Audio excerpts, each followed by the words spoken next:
我不想这么辛苦啊！我不是故意的。凡凡，你怎么了？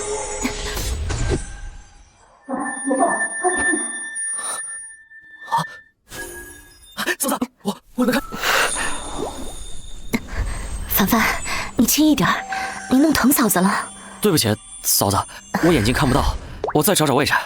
滴血认主，赐你神颜。嫂子，都怪我，如果不是我这个累赘，你也不会这么辛苦，都累得闪到腰了。傻孩子，谁说你是累赘？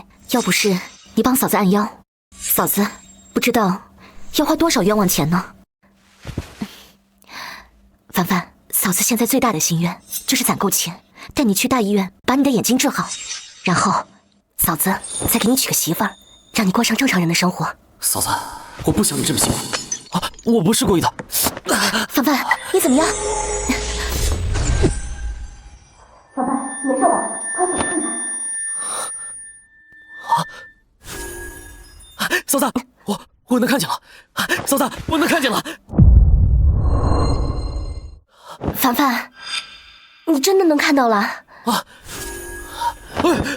凡凡，你怎么了？嫂子，我太激动了，我真的重见光明了。这是什么能力？透视？我刚才看到了嫂子的。你脸怎么这么红？是不是发烧了？我太激动了，我终于能看到嫂子了，所以我开心，我高兴。太好了，太好了，老天爷终于开眼了。老天爷既然让我重见光明，还给了我这双神奇的眼睛，那我一定要好好利用这个机会。我发誓，一定要让嫂子过上好日子，让她不再为生计发愁，让她能穿上漂亮的衣服，住上宽敞的房子。嫂子，我想出去走走，这3年了，我都没有看过外面的世界，我想出去转一转，一会儿我就回家，好吗？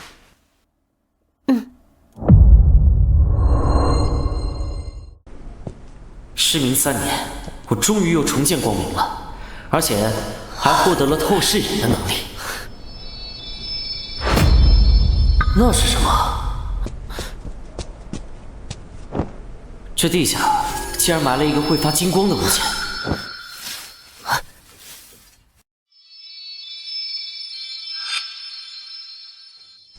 哎，这个瓷碗怎么还会发光？难不成是个宝贝？这个瓷器看起来年代挺久远的样子，可是我对古玩也不太了解，也不知道它值不值钱，得找个懂行的人看看才行。哟，小伙子，你这拿的什么玩意儿？垃圾场捡的破碗吧？你懂什么？我这碗绝对是个宝贝。就你这还宝贝？小伙子，你不是做梦还没醒吧？这破玩意儿要是宝贝啊，我老头子倒立吃屎！嘿，刘老板，您来的正好。这里有一个小伙子，他说他的破碗是宝贝，还说我老头子不懂。您是咱这条街上最有名的专家，您来长长眼，看谁说的对。小伙子，能让我瞧瞧你手里的碗吗？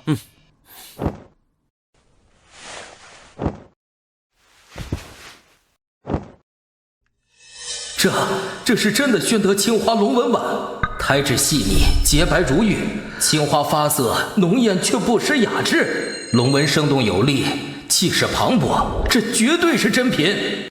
你说这是破碗？这不是破碗吗？这上面还有泥。你在这条街混了30年，我看你是白混了。这是明代宣德年间青花龙纹碗，市场价至少150万啊！你刚才说什么来着？倒立吃屎？小兄弟，这碗你卖吗？老板，这碗我卖，就按你刚才说的，150万就能成交。不过我要求用现金付款。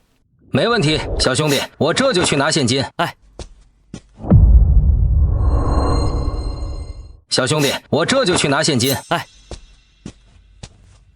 哎呀，小兄弟，你点点，150万。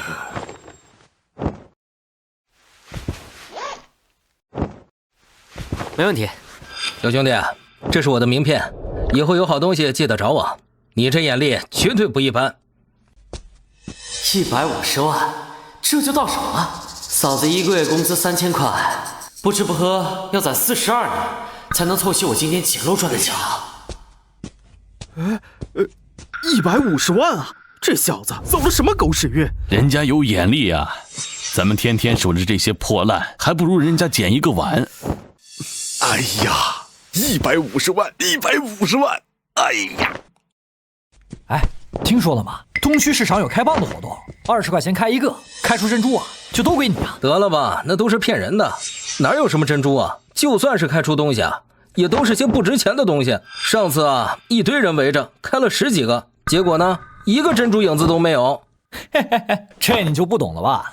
我表哥上个月刚在那里开出了一个好珍珠，卖了3万多呢。3万多？听说呀，还有人开出过更好的，能卖几十万呢。几十万？这玩意儿啊，全凭运气。你运气不好，能怪谁啊？开蚌珍珠，这不正好适合我的透视眼吗？那些人肉眼看不出来的好蚌，我一眼就能看穿，说不定啊，还能再捞一笔。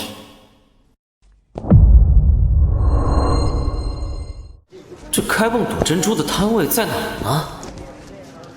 开蚌，来，都过来看看啊！20块钱一个，开出来了珍珠，可都是你们自己的啊！来看看我这批太湖河蚌，个个新鲜，看看肉多肥，瞅瞅。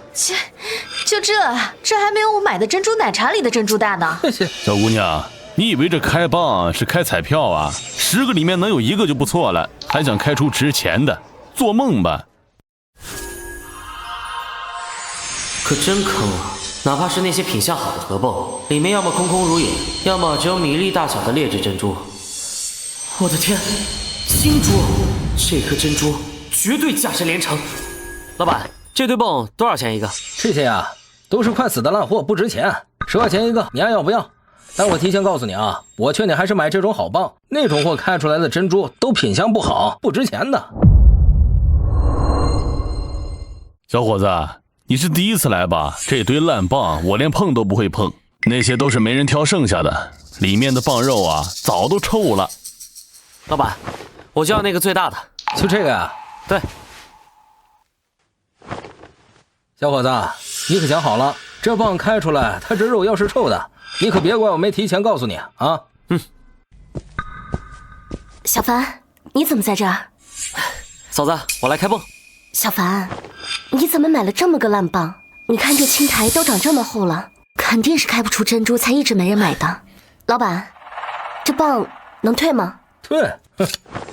怎么退啊？钱货2清概不退换。再说了，你买之前我都告诉过你了，这堆蚌开出来什么样跟我没关系，都是你们自己的事儿。10块钱就10块钱吧，不要了。哎，嫂子，我知道你怕我失望，但是这次不一样，我有把握。我想赚钱，想让你过着好日子，不用再这么辛苦。小凡，你先听嫂子说，嫂子知道你想赚钱，但是这种开蚌的活动都是骗人的。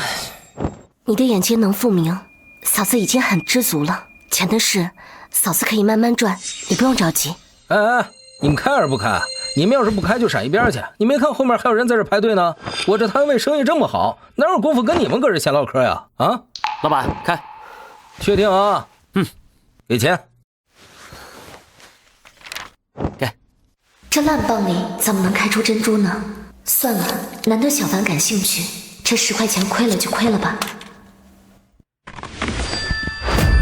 啊，这金珠，这不应该呀！那堆烂蚌怎么会？这得值多少钱呢？让我看看，这是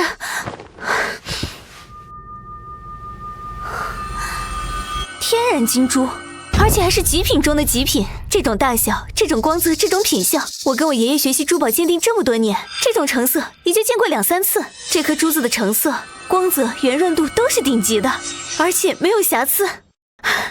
这位先生，我叫苏新兰，是鸿运珠宝的老板，我们家是做专业的珠宝鉴定和收藏的。这颗金珠你卖吗？我愿意出300万现金交易。啥？300万？10块钱变300万，这是什么神仙运气啊？而且还可以去我的会所，有专业的鉴定设备，还可以出具正式的鉴定证书。300万，我10块钱就给卖了，这玩意儿300万，哎呀！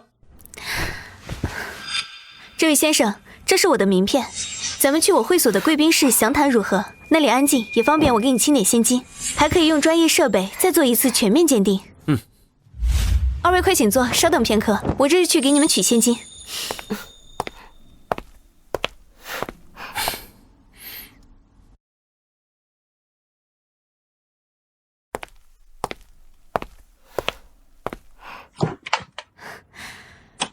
这一箱呢是150万，二位可以清点一下，2箱正好300万，不多不少。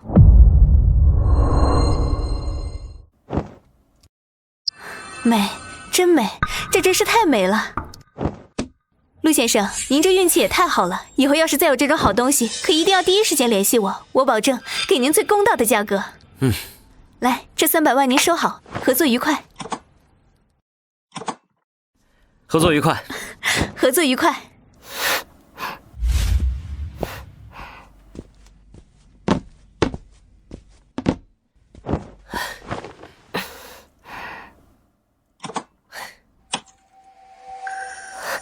小凡，这真的是300万？我不是在做梦吧？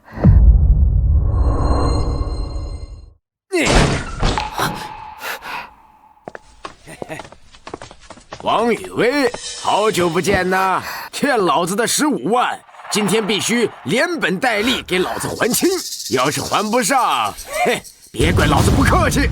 老子在夜总会有熟人，到时候让你去夜总会陪酒，一晚上还能挣不少呢。小凡，这个钱是当初给你治眼睛的时候，我实在是没办法才找他们借的。我很努力在还，真的很努力的在还，可是……行了，别那么多废话，这白纸黑字的借条写得清清楚楚。闭嘴！行了，别那么多废话，这白纸黑字的借条写得清清楚楚。闭嘴！他是我嫂子，不是你们可以侮辱的。钱我可以还，但你们给我记住，从今往后不许再来骚扰他。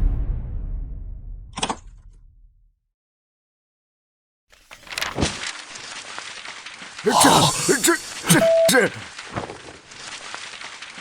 兄弟们别愣着，快点捡钱！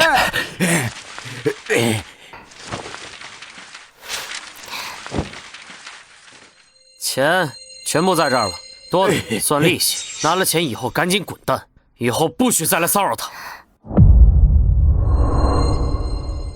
以后不许再来骚扰他。20万，这位小兄弟真是爽快人，大气。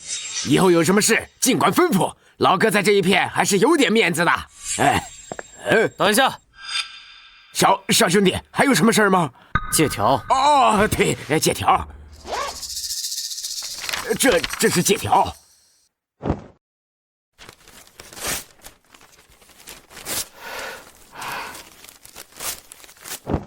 好，走了。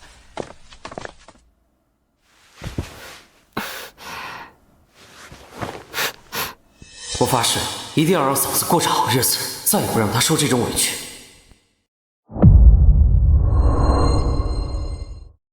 几百万听起来很多，但在这个城市里，想要让嫂子过上真正的好日子，这点钱还远远不够。房子、车子、生活开销，还有以后可能遇到的各种麻烦。这双眼睛真是个奇迹，不仅能让我重见光明，还能看见宝贝发光，甚至还能透视。既然有这样的能力，我就不能浪费，捡漏、淘宝，一定能赚到更多的钱。没啥好东西啊，都是工艺品，不开门啊！假的都是假的，唉。哎，快来起来！快来看看我的瓷器，老将上周出土的好东西来了！哎，看一看啊，美丽，手慢无了。哎，这好像有点意思。怀表，全是实打实的硬货，价格公道，看中您就直兄弟，你可真是好眼光！你手里这个青花瓷瓶儿，是我专门到乡下老宅子里边收来的宝贝。你看这包浆，这釉色，这纹路，绝对是清朝官窑烧的，至少也得值个300万。哎呀，兄弟，你可是真懂行啊！这铜香炉可更是了不得，明代宣德年间的。你看这包浆，还有这分量，绝对是真品，最少也得500万。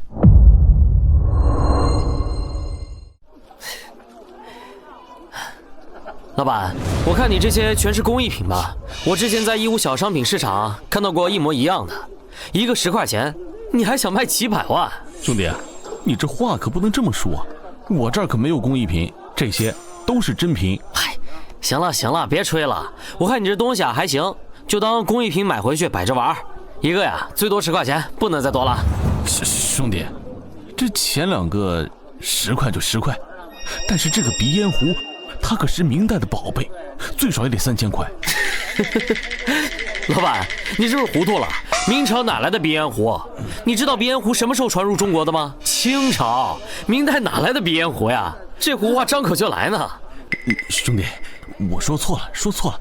哎，这个就是清朝的鼻烟壶，那最少也得1000块吧？清朝的鼻烟壶也没有那么贵啊。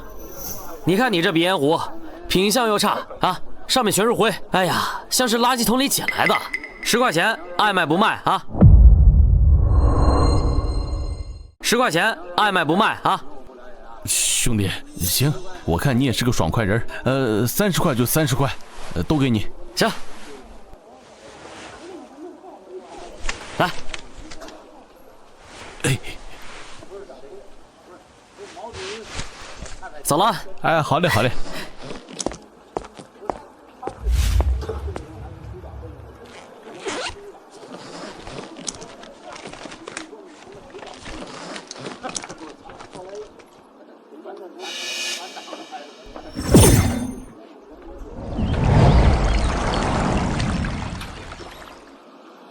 这绝对是个大宝贝，内画如此精美，这要是拿出去，肯定能卖个好价钱。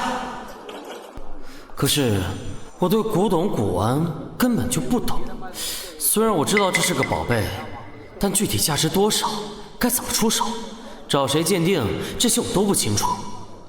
要是找错人，被人坑了怎么办？哎，对了，苏新兰，她是做珠宝生意的，肯定对古玩也有些了解。至少比我懂得多，而且他上次收购珍珠的时候很爽快，应该是个靠谱的人。就算他不懂鼻烟壶，以他的人脉，肯定也能帮我找到懂行的专家。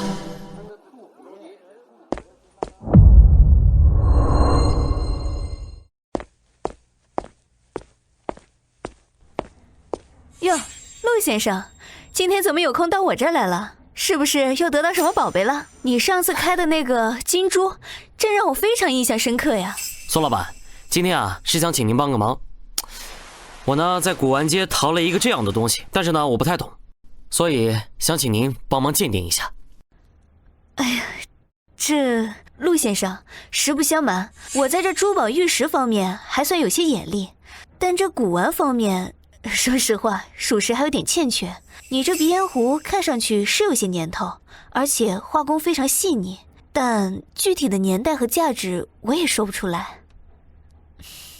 陆先生，你也别太着急，我们家呢有个长辈叫赵文轩，赵先生呀，他是专门搞古玩收藏的，他在行业里啊也算是顶尖了。他老人家收藏几10年，眼光非常毒辣，什么东西啊真假好坏，到他眼里一眼便知。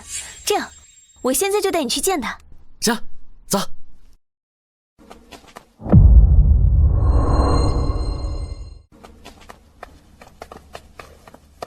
新来，好久不见，最近怎么样？托您的福，还算不错。这位呢，就是我跟您提过的陆凡。您别看他年轻啊，他眼光非常不错。前段时间在菜市场淘到了一颗极品金珠，我花了300万才收购的。真是年轻有为啊！能够在菜市场淘到这样的宝贝，说明陆小兄弟很有慧眼。来，咱们坐下慢慢聊。电话里，新兰说你淘了一个鼻烟壶，能给我看看吗？好，来，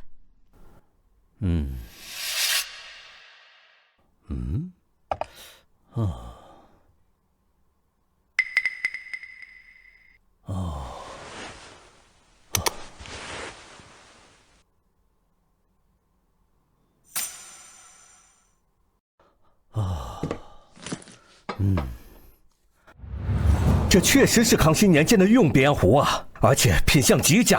看这包浆，自然温润，绝没有人工做旧的痕迹。再看这画工，笔触细腻流畅，色色古朴淡雅，一看呐，就是出自宫廷画师之手啊。再看这款式，康熙年制这4个字苍劲有力，哎呀，是典型的康熙官窑款呐。记得3年前在拍卖会上出现过类似的康熙御用边壶，最高出价到230万。不过那个边壶的品相和保存程度都远不如这个。陆小兄弟这个，无论是品相还是画工，都更胜一筹。尤其是这内画层次分明，人物神态生动，山水意境深远，简直是边壶中的极品啊！陆小兄弟，我想收购这个边壶，我出350万，现金或转账都可以，你看怎么样？好，爽快，我就喜欢陆小兄弟这个性格。那咱们现在签合同。哎，好。哎，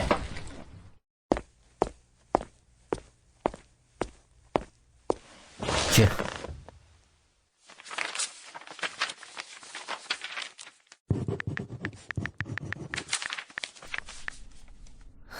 好，转过去了。收到了。陆小兄弟啊，以后再收到这种好东西，记得优先来找我。我在收藏圈混了这么多年，从来不做亏心买卖，价格非常公道，而且我人脉广，什么样的好东西我都能找到买家。行，以后有好东西还找您。好，太好了，今天啊有一笔进账，嫂子知道了一定会很开心。这双眼睛真是太厉害了，一天啊就又赚了350万，这么一算的话，加一喜就700万。以前我做梦都不敢想自己能有这么多钱，看来以后啊得多去古玩街转转，说不定还能淘到更多宝贝。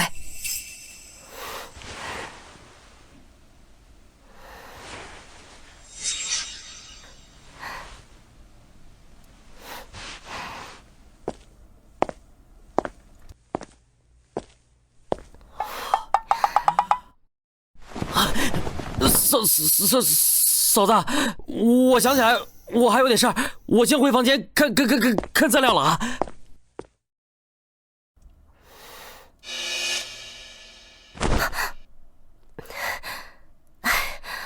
天哪，我怎么这么大意啊？都已经习惯凡凡看不见的日子了，完全忘记了他现在能看到了。这些衣服只是湿了一点，应该没有什么问题。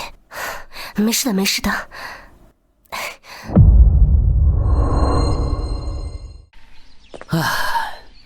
自从上次以后，嫂子就一直跟我保持距离。以前下班回家还会在客厅跟我聊聊天，现在一回家就直接躲进自己房间，连吃饭都是匆匆吃完就走。都怪我上次反应太大，让嫂子觉得尴尬了。不过没关系，我现在有钱了，再多赚一点就有底气让嫂子把工作辞了。她每天工作到那么晚，等我赚够了钱，就让嫂子在家好好休息，想干啥干啥。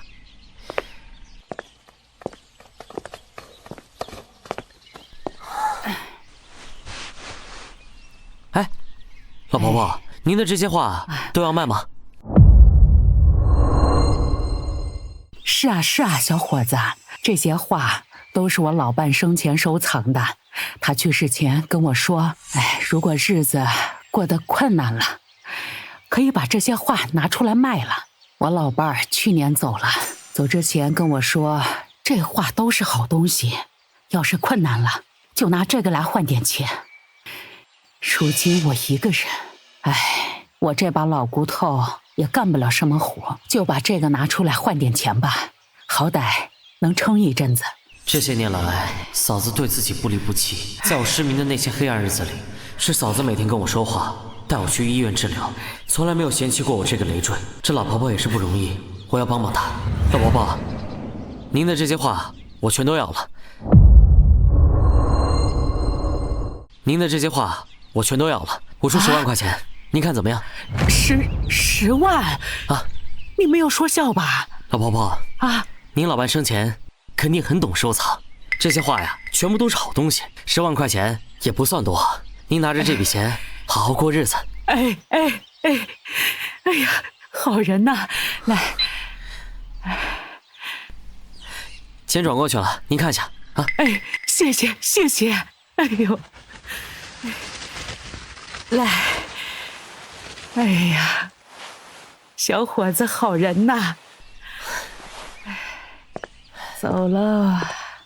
这些话该找谁鉴定呢？上次苏新兰她帮我联系的赵文轩老师，上次合作不错，不知道苏总有没有时间？还是先打个电话问一下吧。喂，苏总。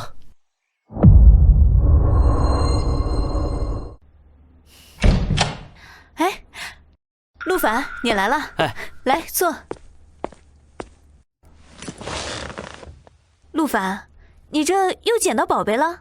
哎呦，这前一段时间刚在菜市场淘到一个300万的金珠，后来又在古玩市场花30块钱买到一个康熙御用鼻烟壶，这才多久啊？你又捡到漏了？哎，没有，这也不能连续捡漏啊！你知道在古玩这行有多少老玩家摸爬滚打几10年都没有捡过1次漏？你倒好，这短短半个月捡了3次。哎，照你这流水速度，可要比我这会所的年营业额都要高了。哦，对了，刚刚你给我打电话的时候，我就联系了赵老师，他一听说你又捡漏了，激动坏了，说要亲自来看看呢。你这下也不用过去了，赵老师马上就来。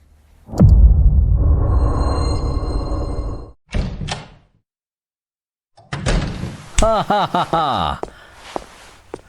陆小兄弟，这才几天，你就又收到好东西了。来，上次那个鼻烟壶啊，我回去仔细研究了，这是难得的精品啊。这次又有什么好东西？快让我看看。赵老师，你真是太客气了。说来也巧，我呀今天下午在公园里散步，刚好看到一个老太太在路边摆摊卖字画。那个字画是他老伴生前的藏品，他现在生活困难，想卖了。我看老太太挺可怜的，就把他摊上的几幅画都买下来了。你看，这叫做好人有好报。陆小兄弟心地善良，老天都眷顾。来，看看是什么画。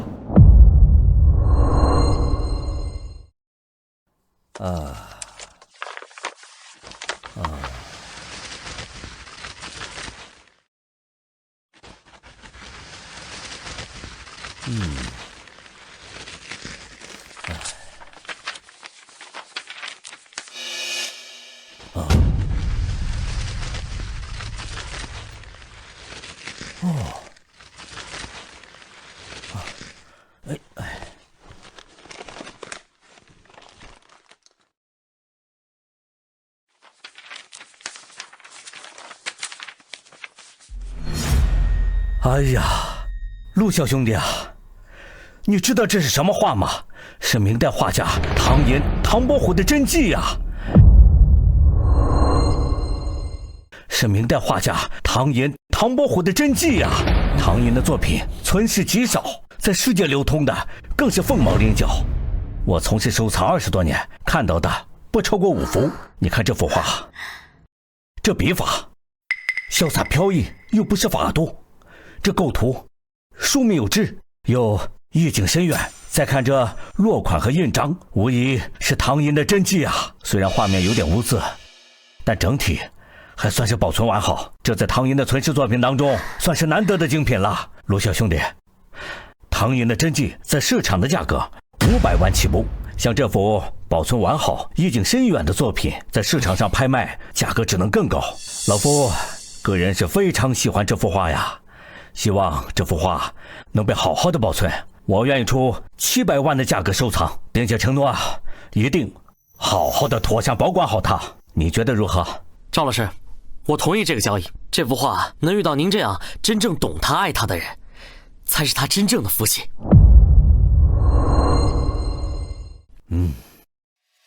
新来啊，你这里有合同吧？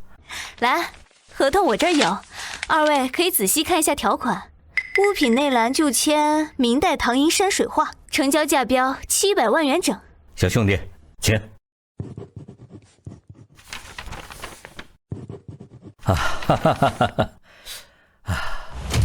还是上次那个银行卡吧？对，好，转过去了。你看一下。收到了。陆小兄弟，合作愉快。合作愉快。下次再收到好的东西，记得第一时间通知我呀。一定一定。那就不打扰您慢慢欣赏了。我就先告辞了啊。好，我先走了，拜拜。哎，好。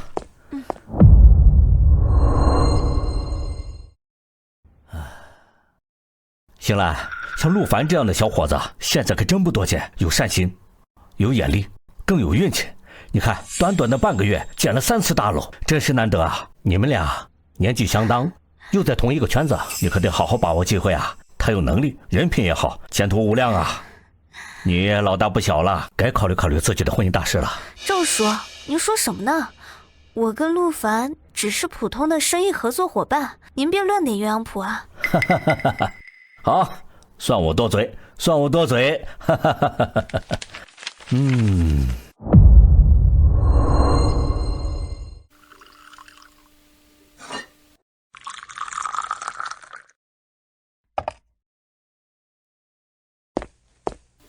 苏总，刚刚接到消息，新的一批原料玉石已经到市场了。供应商说这批货物品质很不错，让咱赶紧过去挑选，晚的话就被其他商家给抢走了。好，我知道了，你先去准备一下，我一会儿过去看看。好。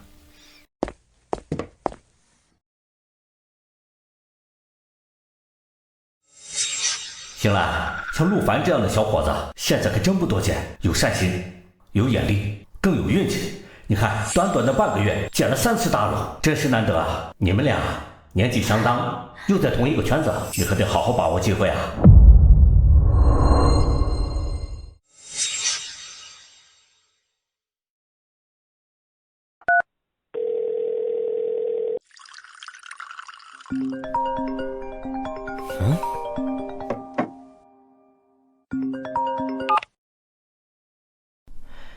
喂，苏总，有什么事吗？市场新到了一批玉石原料。玉石原料，赌石，有兴趣吗？有兴趣，当然有兴趣了。你等着我，我现在就过去。我有透视眼，比 X 光机都好用。赌石这种事，简直就是为我量身打造的呀！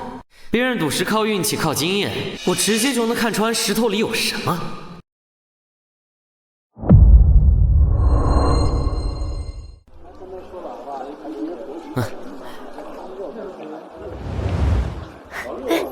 陆凡，你看，那个就是赌石的现场切割，那块石头应该是缅甸的老坑料。看皮壳的质量，有可能会出绿，也有可能是白底或者飘花。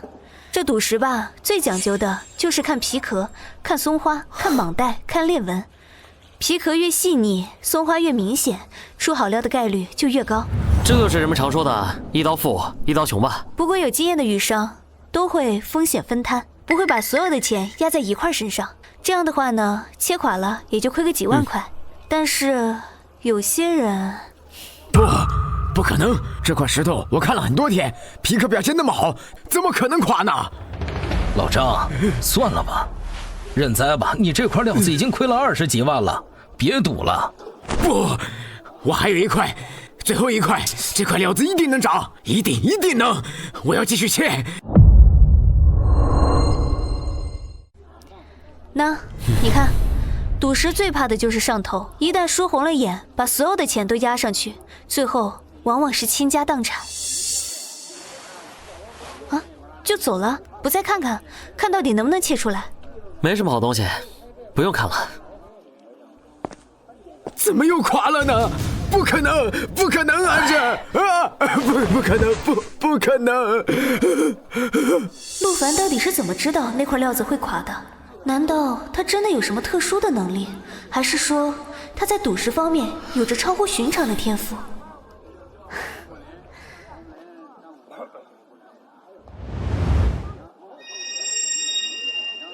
怎么样，有看中的吗？怎么样，有看中的吗？看中一个。老板，这个多少钱？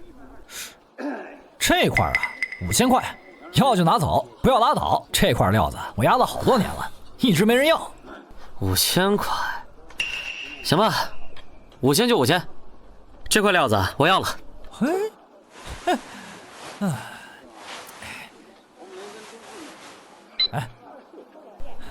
转过去了。兄弟，你这花的钱可不一定值啊！这块料子也是我当年看走眼才买的，结果压了好几年没人要。你要是歇垮了，可别怪我没提醒你啊！没事儿，不就5000块钱嘛，大不了当个乐子。这块料子确实看着普通，不过里面能不能开出什么东西啊，还要看运气。凭你的运气，说不定还真能开出好东西。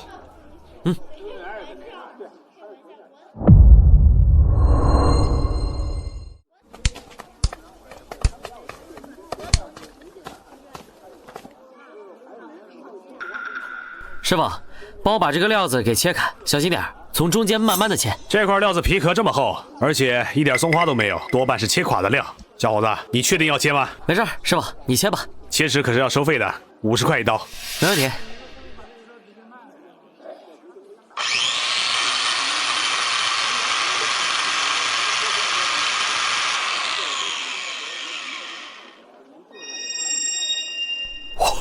涨了，这是冰种还是满绿？捡大漏了！我的天，这得值多少钱啊？起码上百万吧！这是冰种还是满绿？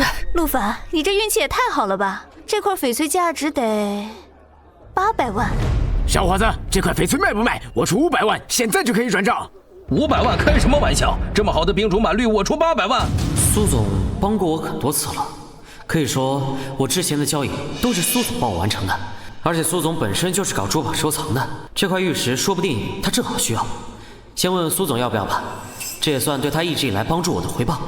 苏总，这块玉石你要不要？陆凡竟然先问我要不要，他明明可以直接卖给出价最高的人，却还要先征求我的意见，真是个体贴的人。难道他对我有意思？哎呀，苏新兰，你还是别胡思乱想了，人家只是出于礼貌，你想什么呢？都是赵叔那个老不正经的，整天在我耳边说些有的没的，把我都带坏了啊！不用，你自己卖了吧，我一会儿也去挑几块，说不定运气好呢。好。这块料子我要出手，价高者得。我出价1500万，现金和转账都可以，马上就可以交易。成交。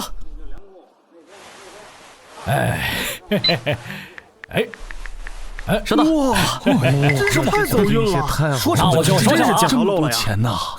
哎呀，恭喜了，运气真好，真是走运呐！那我就不送你了，我再回去看看有没有好东西，说不定也能碰碰好运气。行，那就祝苏总旗开得胜。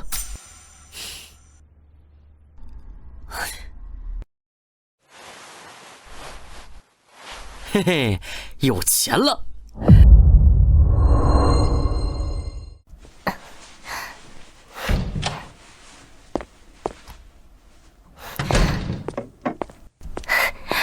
小凡回来了，我看你出去的挺早的，玩得开心吗？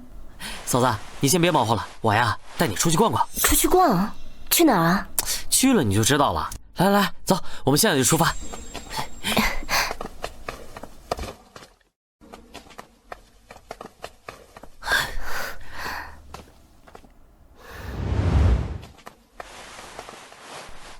这儿。哎，你好。你把这件淡蓝色的裙子拿下来，我看看呗。谢谢。试试呗。凡凡，这太贵了，你把钱攒着娶媳妇儿用。这件裙子我不需要，别乱花钱。我衣柜里面有很多裙子，够穿了，别乱花钱。你把钱留着自己用。你对我那么好，我给你买件衣服怎么了？你之前对我的付出，我记着呢。这件衣服特别适合你，就当是我的一点心意嘛。快去试一下。那如果不合适，我不买了，好吗？好，去吧。哎，等一下，这双鞋也试一下。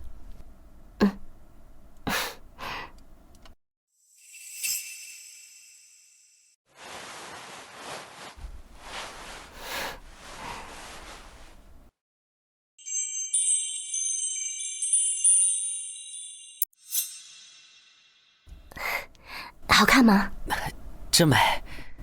别乱说。先生眼光真好，这件裙子非常适合您太太。您太太的气质和身材都非常好，穿在她的身上像是为她量身定做的一样。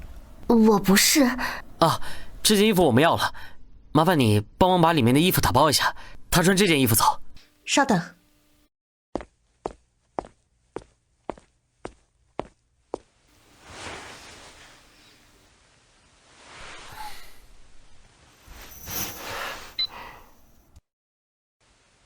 转过去了。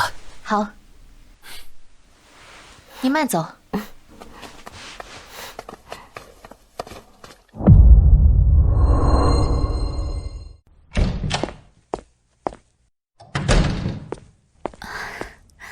新兰，我给你带来个好消息。赵叔，什么好消息啊？这么高兴？哈哈，你看看这个，1个月后将举办一场顶级赌石大会。参与者呢都是国内外的珠宝巨头，所展出的毛料也都是高档玉石，这可是业内难得一见的一次盛会。我托了不少关系才弄到这张邀请函。哎，对了，你们上次去玉石市场开到什么好东西了没有？是陆凡大赚了一笔，我就是买了一些料子，弄到了一些还不错的东西。哦，哎，跟他那块宾州满绿没得比。哦，哎，那正好，你可以带陆凡一起去，让他见见世面。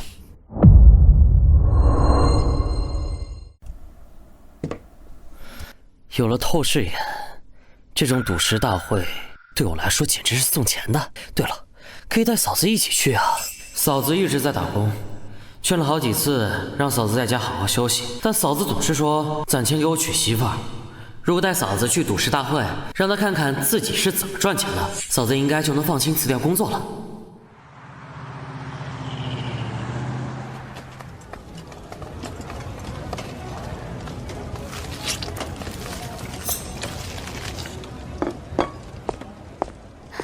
陆凡，你来了。这位是……好漂亮的姑娘，凡凡现在都认识这种人了，还能来这么金碧辉煌的地方，我怎么感觉有些难受？不对不对，这是好事儿。凡凡能认识这么好的女孩，说明她现在混得好了。作为嫂子，我应该为她感到高兴才对。你好，我是陆凡的嫂子王雨薇。王女士你好，很高兴认识你。陆凡能带他的家人来这种地方，说明他很重视你。苏总，这里的流程和上次的玉石市场是一样的吗？都是一样的。你别看这里地段好，装修的金碧辉煌的，但实际上它的程序跟玉石市场都是一样的，料子也是分好坏，想要挑出好的，也要靠眼力和运气。不过毛料质量总体来说要高一些，价格也要高一些。行，那就先不打扰苏总了，我带着嫂子自己先逛。行，那你们先逛，有什么问题随时找我。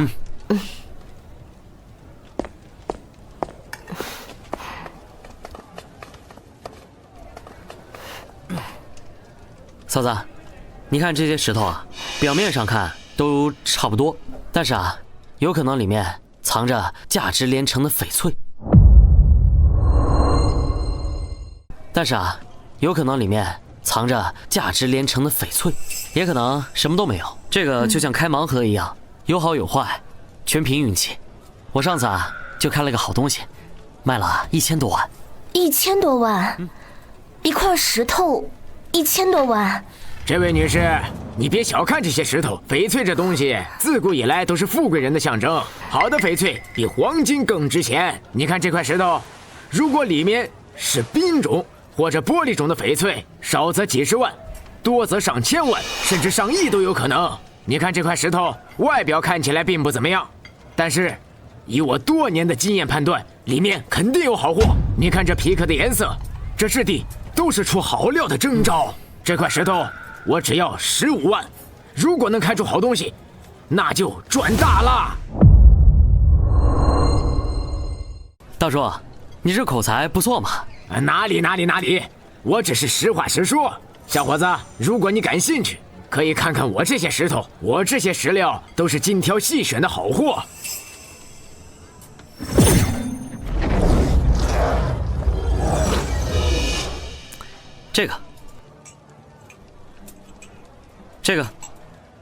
这2个我都要。小伙子，你太有眼光了！这2块都是我精挑细选的好货。您稍等，我这就去给你开单子。哎，稍等一下，再加一个这块。好。小老板，你看这3件，我是给你装起来，还是给你送到开石的地方？3个全部送去开石去吧。来，我给你转钱。好，转过去了。您放心，我现在就给你送到开石的地方，我亲自盯着，保证不会出任何差错。好。嫂子，咱们去那边看看。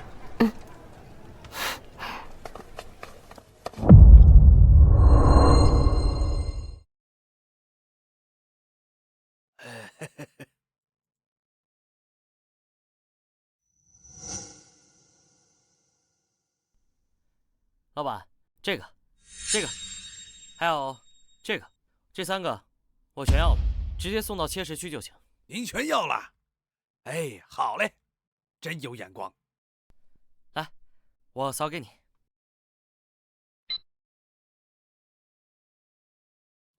哎，恭喜发财！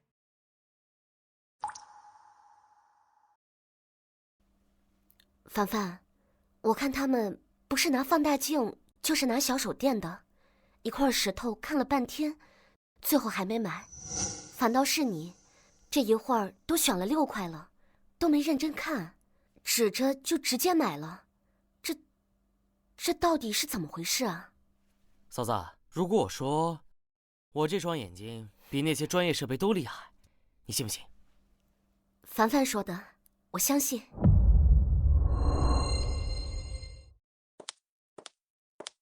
陆凡，怎么样？选到合适的了吗？一共选了6块，全部都在开石区呢。 6块，全都切了？对啊。这平时买的多了挺常见，一下子切这么多的可真不常见。一般人选毛料都在保险柜里面放上几年，等到涨价了再切一块。你这一口气切6块，胆子有点大吧？这不就让苏总您瞧见了吗？要不要跟我一块去看看？说不定能开出好货呢。那你邀请我肯定会去啊。再说了，我也想看看你能开出什么好东西。走吧，嫂子，我们走。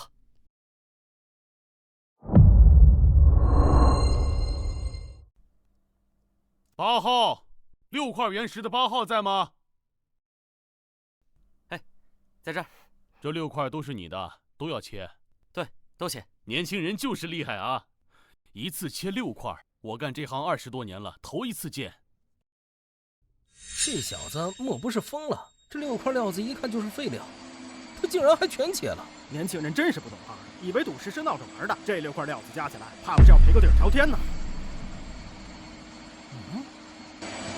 绿了，出绿了！冰种洋绿，绿色浓郁均匀，水头极佳，至少也值350万。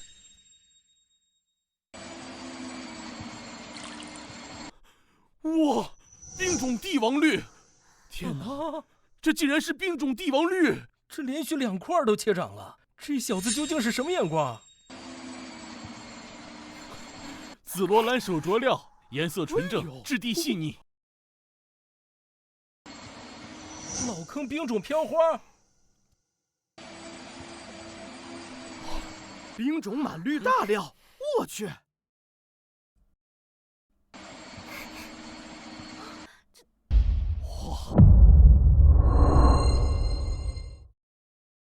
龙石种，极品龙石种， 2000万，我要了！我出2500万！这6块翡翠我都要了，5000万大报价，线上交易立刻转账。成交。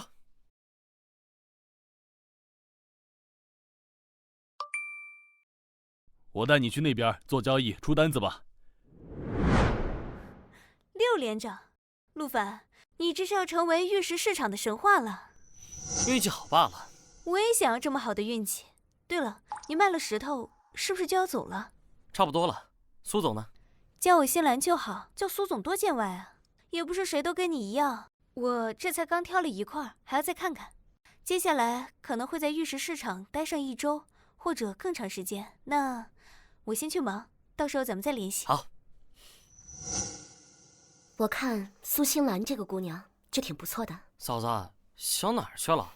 我们就是商业伙伴，也算是朋友。嫂子，你都看到了，我现在能赚钱了，而且能赚很多钱。你看，就把那工作辞了吧。那你养我啊？我养你啊。谁让你养我了？我有手有脚的。嫂子，那好吧，我把工作辞了。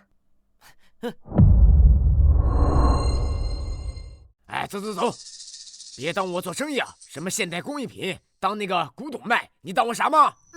哎，大叔，您没事吧？谢谢你，小伙子，我没事。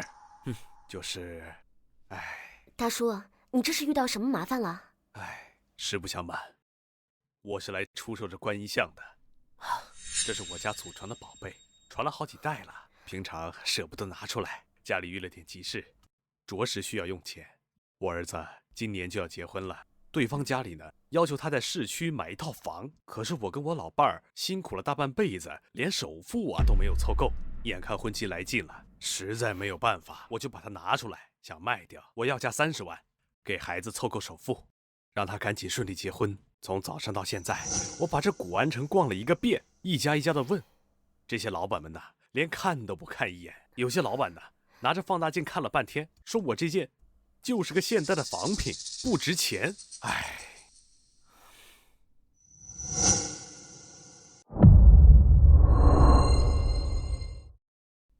大叔，您这观音像啊，看起来确实有些年头。我也不是专业的，不太懂行。您刚才也听了，那么多的店主啊，都说您这个是仿品。小伙子，我这可不是仿品，我这是祖传的宝贝啊！小伙子，我能看出来你也想买这个宝贝，给你便宜点，价格好商量。那大叔，您看这样行吧？我呢确实不太懂古董，我看您挺着急的，30万呢我肯定是拿不出来，25万，您看怎么样？25万就25万，你是个好人呐，谢谢你。好。好了。哎呀，小伙子，太感谢你了，我儿子可以顺利结婚了呀！来，给你。哎呀，这么多专业的古玩店老板都不敢收，你就这么买下来了？25万可不是个小数目。嫂子，这东西绝对是个宝贝，那是因为啊，他们根本不识货。我呢，打算去找一个专家帮忙品鉴这个铜像的价值和真假。凡凡，我就不去了，你自己去吧。今天玩了一天了，我也想回去休息一下。那我先送嫂子回去。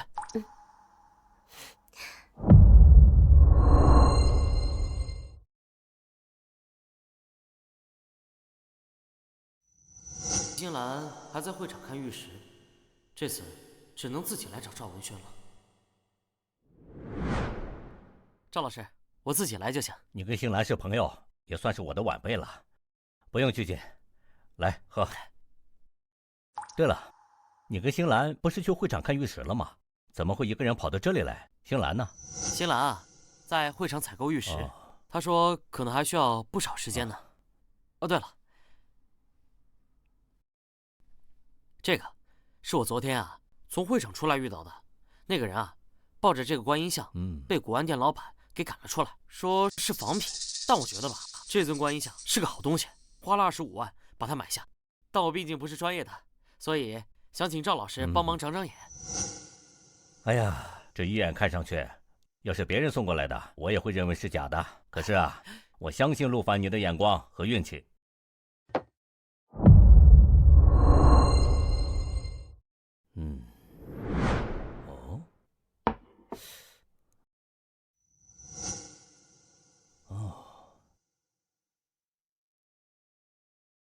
哎呀，陆凡，你的运气简直和小说里的七运之子一样啊！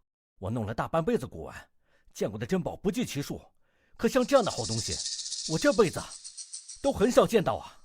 赵老师，您还看小说呢？我又不是老古董，没事的时候啊，看看小说就当是消遣。这尊铜像啊，魏晋南北朝时期的佛教造像，距今至少1500年的历史。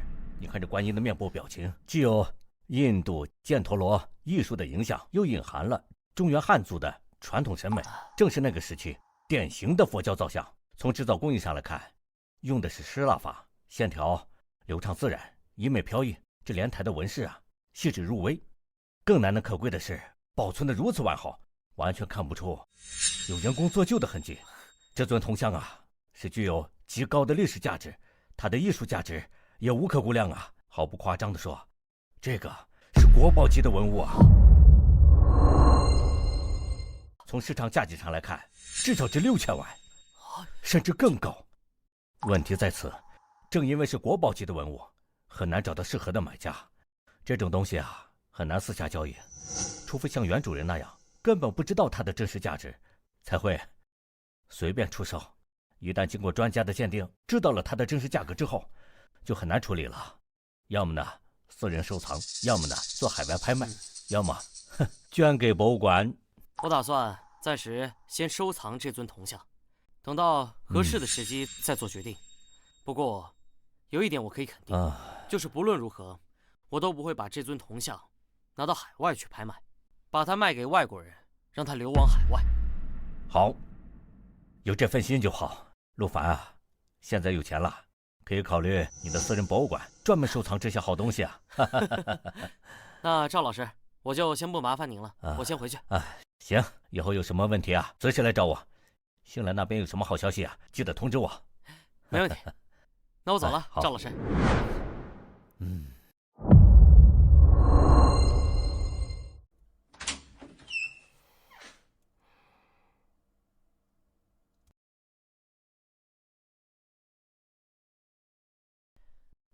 嫂子，怎么睡这儿啊？哎，嫂子，嫂子。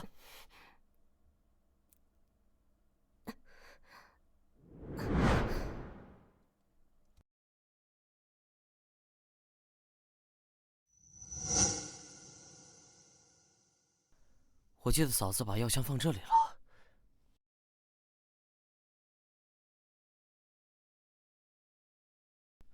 39度。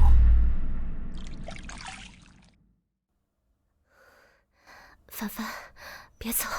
放心，嫂子，我不走，一晚上我都陪着你啊。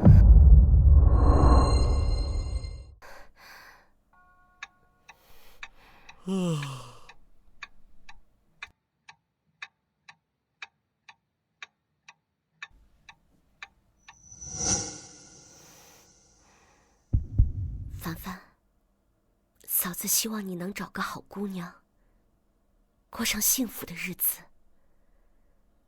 可是，你要是有了妻子，会不会离开嫂子？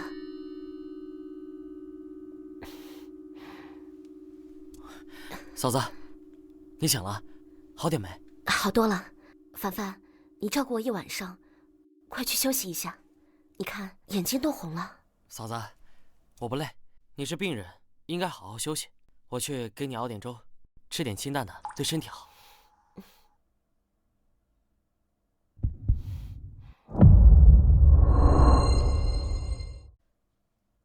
怎么还是……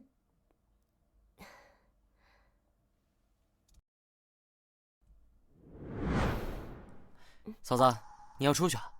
不是应该多休息会儿吗？我就是发个烧而已，而且已经过去1个星期了，我又不是小孩子了，我天天在家都快闷坏了。我出去逛逛，溜达溜达。行。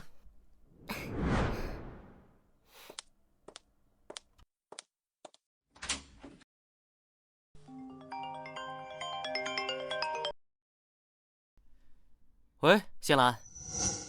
哦，你要约我？行，那就去你的珠宝店吧，我现在就过去。啊，好嘞。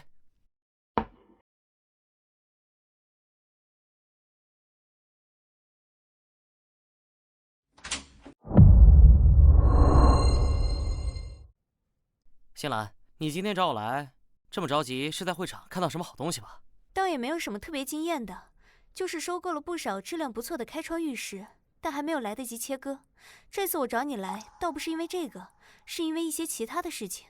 在赌石大会上，我看上了一块石头，个头特别大，重达100多斤，老板们标价300万。从外表开窗来看，质量不错，应该能出货，但我拿不准具体的质量如何。那，你看玉石从来都没有出过错，每次都能特别准确地判断玉石质量，所以我就想请你帮我看看，这块石头到底值不值得卖。它要是质量不错，我觉得500万可以接受，但如果是一般货色，那就有点不划算了。只是照片还不能判断，等见到实物后，用透视眼好好看看。没问题，这事儿包在我身上。我们什么时候去啊？我现在就有时间。那太好了，咱们现在就去吧。走。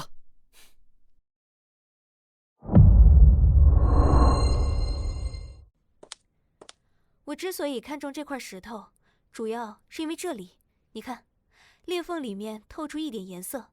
单从窗口来看，这里面的种水和品质都不错，但不清楚内部的情况。我尤其担心这道裂纹，到时候深入内部，这块石头就废了。虽然表皮有一道大裂纹，但这道裂纹非常平整，切开后是2块品相极佳的料子，可以让苏新兰出价。等等，这是极为罕见的鸽血红翡翠，比绿色翡翠更加稀有，市场价值极高。加上裂纹并不影响翡翠的成色，这块玉石肯定大赚。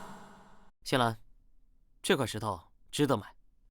这道裂纹啊，非常平整，内部的翡翠品相极好，料子品质也好，大概率可以开出手镯料胚，轻松回本，甚至大赚。稍后还会有人过来竞拍，标价是300万，我心里的预估是500万，你觉得怎么办？这个价格，哪怕是1000万也能够轻松回本。新兰，相信我，这块石头绝对值这个价。好，听你的，有你这句话我就放心了。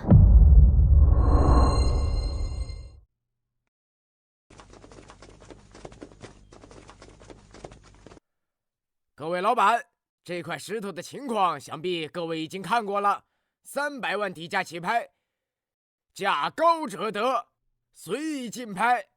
350万，380万，450万，550万，直接加价100万，这女人疯了吧？苏总，你这是钱多烧的吧？这条大裂缝这么明显，十有八九是废了，500万都回不了本儿，你还敢出550万？还有人要加价吗？如果没有的话，这块石头应该就是我的吧？好，550万成交。苏总真是爽快。哎，苏总，现在要切吗？我这儿有大型设备，可以直接切呀。切。慢着，买定离手，我这儿可不行反悔啊。不反悔，你们啊要沿着这条裂纹，平整的把它切成2半，不能有丝毫分差。行，没问题。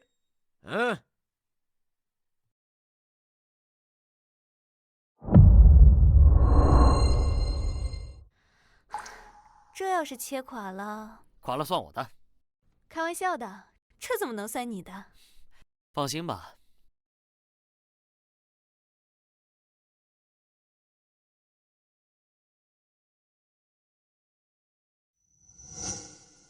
这是鸽血红，这质地，这通透度，这颜色，天哪，完美，简直完美！这质地，这颜色，这10年都难得一见啊！这块翡翠的完整性这么好，至少能切出3对手镯，3对啊！不止3对手镯，你看这块料子，大小和完整度，除了手镯，还能切出多件挂件，保守估计总价值至少超过7000万。名家雕琢的话，上亿也是有可能的。陆凡，我们真的切出这么好的东西来，哭什么呀？这可是7000万啊，陆凡，7000万！我这辈子都没想过我能开出这么好的宝贝。好了好了，别哭了，妆都哭花了。都怪你。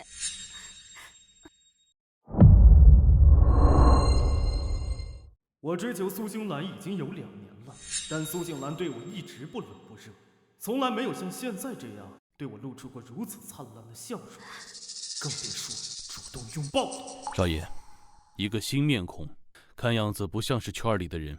刚才听那些商人说，这块石头就是这小子劝苏小姐才买下的，看来有点本事。有点本事？我看是运气好罢了。这位兄弟，今天的运气不错嘛，要不要玩点有意思的？在会场来场赌石比赛，看看谁挑的毛料价值更高，怎么样？敢不敢接啊？周少鹏，你这是什么意思？陆凡今天只是来陪我来看石料的，没必要跟你比。比就比，谁怕谁？既然是比试，那总得加点彩头吧。周少爷，你觉得该怎么赌？彩头？到时候再说。3天之后，赌石大会还在举行，我们就在会场上见。到时候，我会让你知道什么叫真正的实力。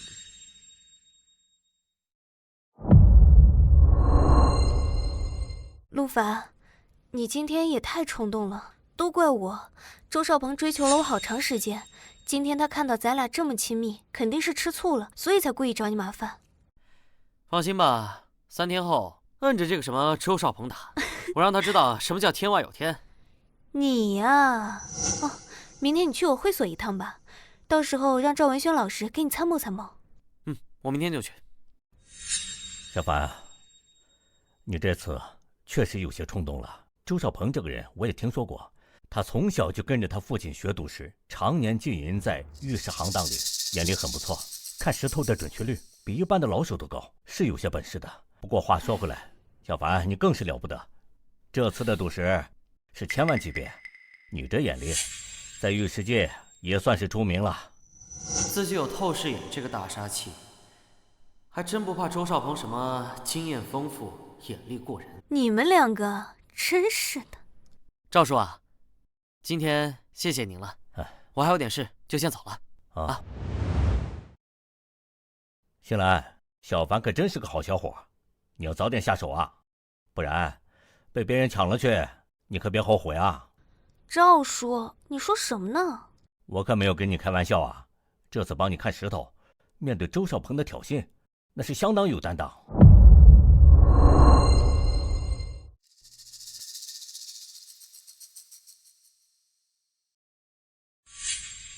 听说周少鹏今天要和一个新人比赛赌石，我特地赶过来看热闹的。周少鹏可是咱们本地有名的赌石的天才啊，前2天还帮鸿运珠宝拿下一块鸽血红呢。陆凡，你终于来了。放心吧，我怎么会迟到呢？这不是准时到了吗？哟，这不是那位新晋的赌石天才吗？我还以为你要临阵脱逃呢。临阵脱逃？周少爷，你是把我当成你自己了吧？我可不像某些人只会在背后耍嘴皮子。我既然敢应战，我就绝不会退缩。不过倒是你，周少爷，想好赌注了吗？别到时候输了又找借口耍赖。少爷，这个陆凡最近在玉石界确实有些名气，第1次出手是1000万的大绿，第2次更是5000万，他手里还有一些其他古玩字画，加起来身价大概在8000万。行，咱们就赌8000万。感谢我的仁慈，这可是为了你好。我不想让你倾家荡产，我们赌3次石头，经典的3局2胜制，怎么样？敢不敢接？8000万，这可是大手笔啊！我看他是吃定了那个新人会输，所以才敢开这么大的赌注。3局2胜，没问题，我答应你。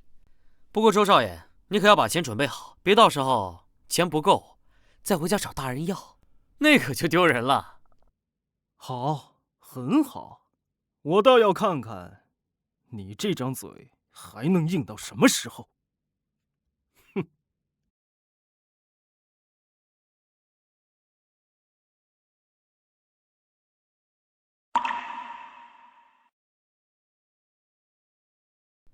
就这块了。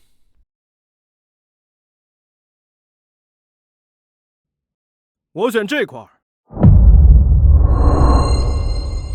我看周少鹏选的那块石头品相不错，应该能开出好东西。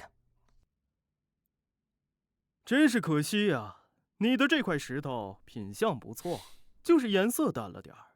颜色再深点儿，没准儿还真能赢我呢。不过这话说回来，你下一局可别提前结束了，这样的话可太没意思了。我还想多玩玩呢。啊！哼，看你能装到什么时候。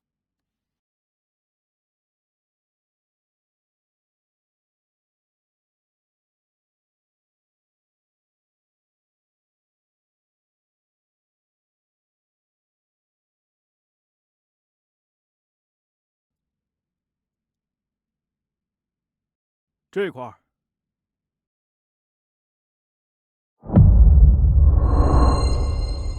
帝王绿，你们看那块翡翠中间有裂，如果没有这条裂的话，至少值个200万。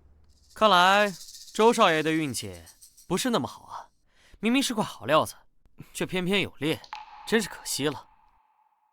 你别太得意，还有下把，一定赢你。陆凡，加油！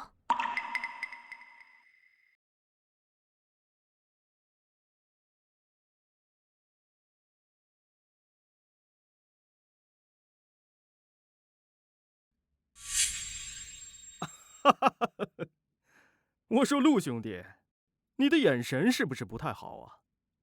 你那块石头我刚才看过了，表面有明显的裂纹，你不会没有看到吧？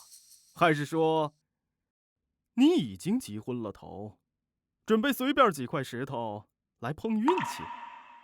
大家都看到了吧？这块石头有明显的裂痕，我刚才就是因为担心裂纹渗透进去，所以才放弃。没想他居然捡了块我不要的垃圾，看来他自己往坑里跳啊！是啊，刚才周少鹏那块有裂的都成废料了，这块估计也好不到哪儿去。小凡，要不你提前换一块吧？就算输了，我手上还有一些钱，凑够8000万不成问题。新兰，别担心，石头切出来才能知道结果。相信我，就这个了。现在帮我签。陆兄弟，既然这么有信心，那我就等着看结果了。不过我得提前和你说好，输了可别哭鼻子哦。帝王绿，这怎么可能？这不可能！那道裂明明那么明显，怎么可能没有渗透进去？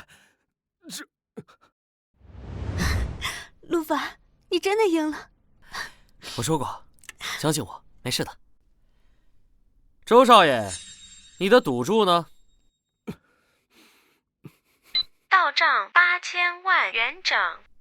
周少爷，别忘了你的玉石。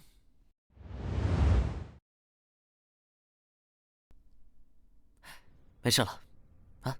我们真的赢了，你真的太厉害了。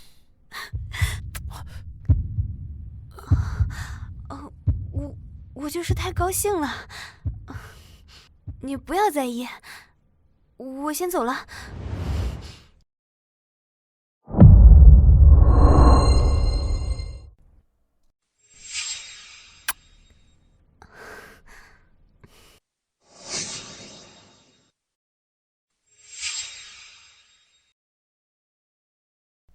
小凡回来了，我看你出去的挺早，玩得开心吗？哎，嫂子，你先别忙了，我带你出去逛逛。出去逛？去哪儿啊？到了你就知道了，我们现在就去。走。这都是什么事儿啊？自己现在已经身价过亿了，给嫂子买一套大房子。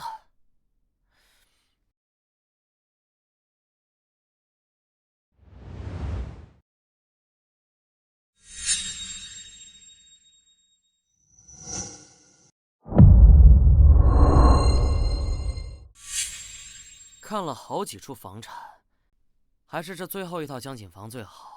300平米，4室2厅，还带2个大阳台，把整个江的江景尽数揽下，嫂子一定会喜欢的。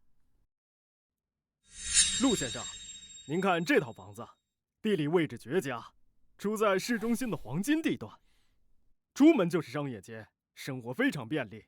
这套房子总面积300平米，4室2厅3卫，还有2个大阳台，一个朝南，一个朝东，都能看到江景。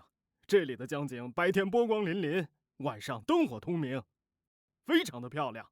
住在这里，每天都能欣赏到这样的美景。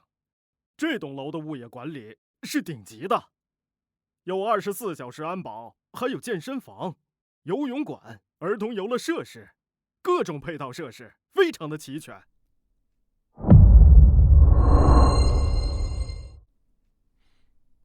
行，就这个了。太好了，陆先生，这套房子总价5800万，您今天可以先交定金，这边把房子给您留着，等您准备好全款或者办理好贷款手续之后，我们再签正式的购房合同。定金是多少？按照惯例是总房款的10%，也就是580万。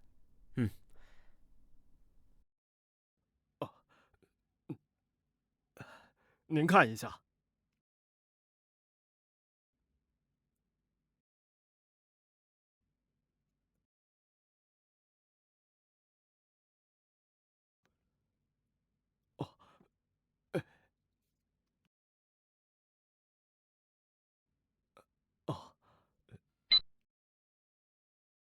好，过去了。陆先生真是太爽快，我这就为您办理定金手续，您在这里稍等片刻。希望嫂子会喜欢这里。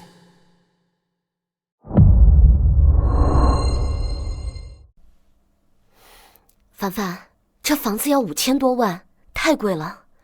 我们现在住的地方挺好的，你把钱攒起来，以后留着娶媳妇儿。我赚钱就是想让嫂子过得好一点。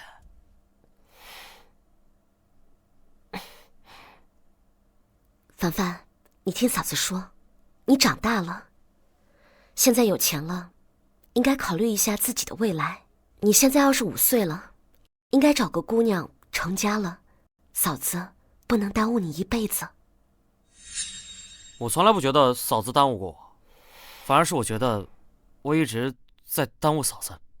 要不是我这个瞎子一直毫无用处，一直在拖累你。凡凡，你要听话，把钱留着，房子的事儿以后再说。你和苏新兰怎么样？我有嫂子就够了。再说，房子定金已经付过了，这房子买了，我先睡觉去了。凡凡，你这个傻孩子，嫂子不能自私，嫂子不能毁了你的一生。可是我的心为什么这么痛？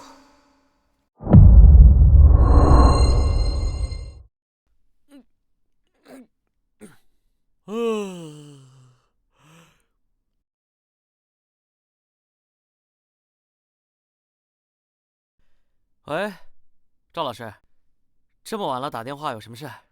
是这样的，我有个朋友打算出国，他在古玩街有个店铺，现在想转手出去。我想着你现在也算是小有名气了，不知道有没有兴趣接手这个店铺啊？哎，当然有兴趣了。位置在哪儿？面积多大？他打算出多少钱转让？这个店铺在古玩街中段，位置很不错，人流量大，面积大概有150平米，上下2层，楼上可以做仓库或者办公室。我那朋友开价400万，不过你要是有兴趣的话，我可以帮你谈谈，应该能便宜点。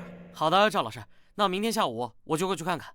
那明天下午2点，你来我的茶室，我让我那朋友也过来，你们见个面谈谈。谢谢啊，赵老师。不管这个店铺用来经营古玩还是玉石，对我来说都方便不少。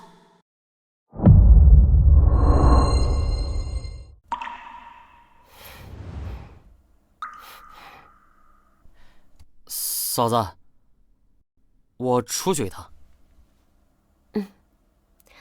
路上注意安全。小帆来了，快坐快坐，我给你介绍一下，这位是我的老朋友张明远，大家都叫他老张。老张，这位就是我跟你提过的陆凡。在玉石和古玩方面很有眼光。陆老弟啊，久仰大名啊！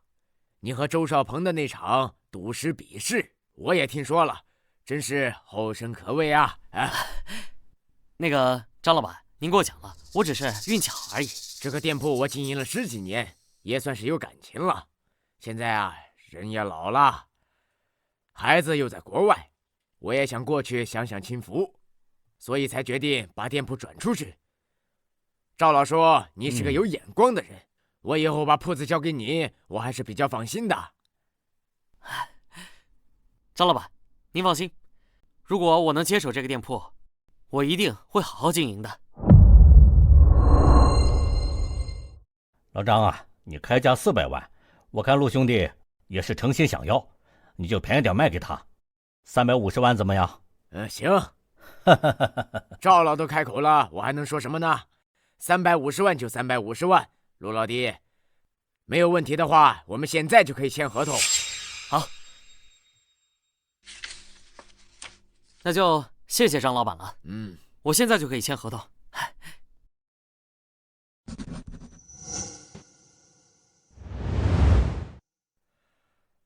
好啊，陆老弟，从今天以后，这个铺子就是你的了。我希望你把它经营的红红火火。张老板，您放心，我一定不辜负你的期望。小凡，你现在有了自己的店铺，以后啊，生意会越来越好。还得多亏赵老您的帮忙，我也不可能这么顺利的拿下这个店铺。这份恩情我记下了。老张那个店铺我也去过几次，这样吧，我带你去看看，也好早点熟悉一下。行，那就麻烦赵老了。行，反正我对那个店的情况我也清楚得很，你们去看吧。有什么不明白的地方，随时给我打电话。麻烦了。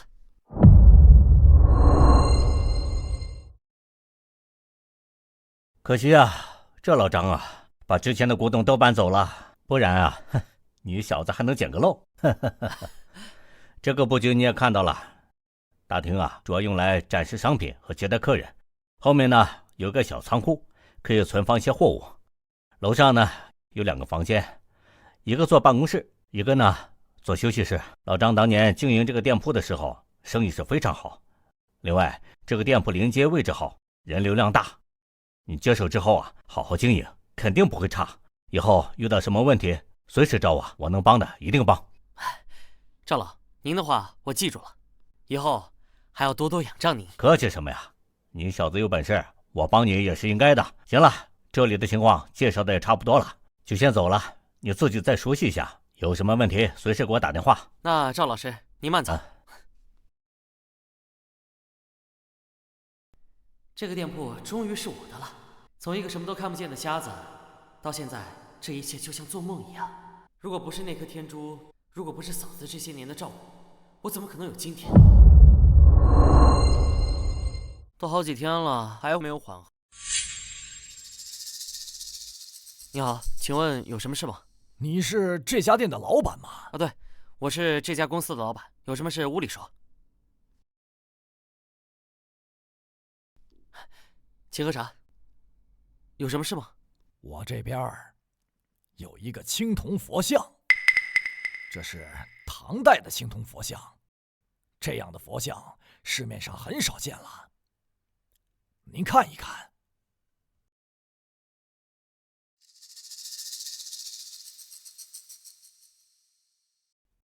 我打算100万出手，不知道老板您愿不愿意收啊？跟着赵文轩这段时间，我也学了不少东西。从佛像的造型、工艺、包浆来看，确实是唐代的真品，但是100万收进来，利润不高啊。这金箔上刻满了字，虽然不认识，但这绝对是好东西。能够藏在唐代佛像暗格里的东西，价值肯定远远超过佛像本身。行，100万我要了，现在就交易。够爽快！合作愉快！合作愉快啊！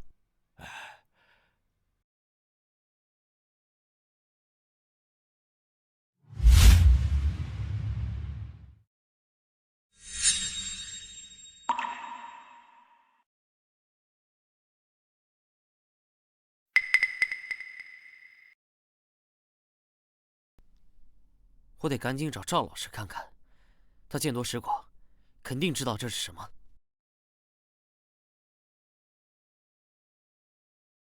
喂，赵老师，您现在方便吗？我这里有个东西，麻烦你过来看看。好，好，好，哎。陆凡。哎，赵老。啊。你小子有什么好东西？我高兴还来不及呢，快来给我看看。哦，这东西是刚刚从这尊佛像里面取出来的。对，就是从这尊佛像里刚刚取出来的。你的运气要我怎么说呢？你知道这金箔上记录的是什么吗？我不知道这写的什么字，所以才请您过来帮忙看一看。这上面记录的是禅宗的历史，从字体和内容来看，应该是唐代某位高僧亲笔所书啊。这东西啊，要是拿到市场上拍卖，轻轻松松能过亿。你小子开店才几天，能捡到这么大的漏？不过这东西虽好，但是处理起来很麻烦。你知道怎么变现吗？这个确实不知道该怎么办，不过您肯定有办法，对吧？我确实认识一个人，对佛教文化非常感兴趣。我刚才说的那1个亿，就是他在拍卖会上拍到类似东西的价格。我给你打电话问问。太好了。哎，林老太太，我这有个好宝贝，你赶紧过来看看，就在老张的店里。这个老太太啊，听说有佛教文物，比谁都积极。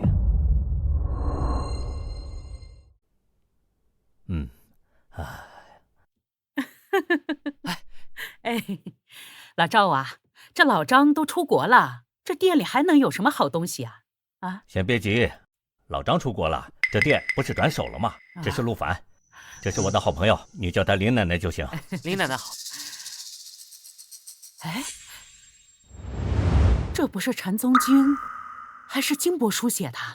老赵，这东西是真的吗？怎么会不是真的呢？哎呀，我刚刚看过，就是从这尊佛像里取出来的，绝对是真品。怎么样，你要不要？哎，净说废话，这我怎么可能不要呢？小伙子，你给个价，看多少钱？奶奶，您是长辈啊，您开口，我听您的。林老太太，你上次拍卖会类似的产品，你出价1个亿，这次你怎么也得高点。这可是唐代高僧亲笔所书，比那个珍贵多了。行，那就1亿5千万。小伙子，这个价格你满意吗？谢谢你啊，奶奶。那好，我就做个见证人。老太太可不能反悔啊。哎，我什么时候反悔过？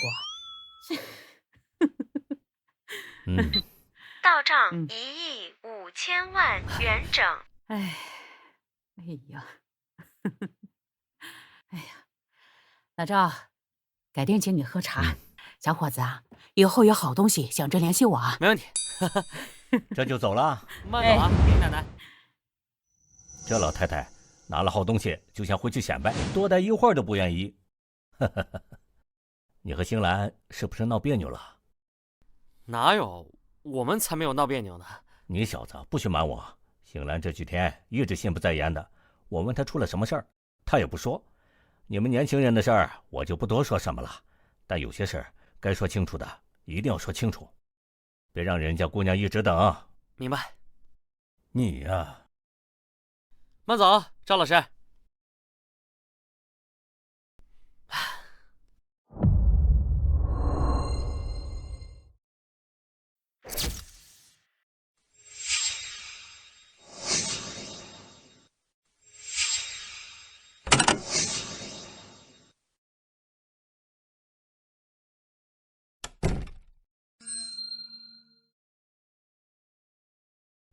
嫂子，你还没睡？睡不着，顺便等等你。